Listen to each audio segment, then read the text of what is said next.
Lorsque vous vous retrouvez dans le dessin, dans l'arborescence du projet, à gauche, vous avez les vues du projet.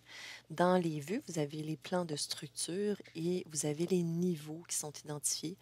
Donc, pour insérer vos axes du projet, vous allez les insérer à un niveau quelconque et vous allez dans structure, référence en haut à droite pour insérer les axes. Donc, en cliquant sur placer quadrillage, vous allez avoir la possibilité d'insérer des axes dans le projet pour simplement gérer vos emplacements des éléments structuraux.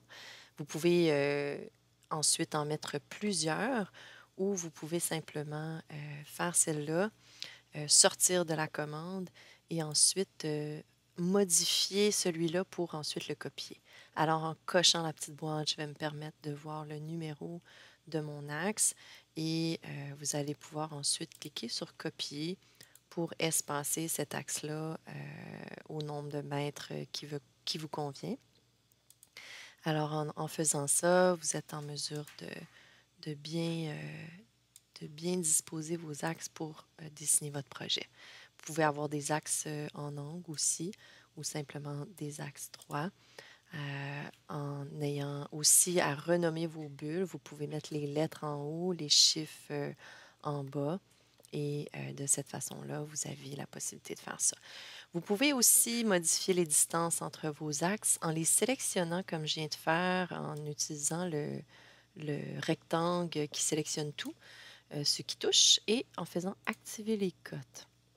Quand vous avez des dimensions de placer à l'intérieur de ces axes-là, vous avez donc la possibilité de modifier la cote pour déplacer votre axe. Donc, si je sélectionne les axes et que je fais activer les cotes, on voit que j'ai la possibilité ensuite euh, de modifier le chiffre qui est sur la cote. Donc, en faisant cela, je peux modifier les distances. Tout est relié, les cotes sont toujours reliées aux éléments. Alors, on peut simplement utiliser les cotes pour déplacer nos éléments dans Revit, ce qui est un peu différent d'AutoCAD.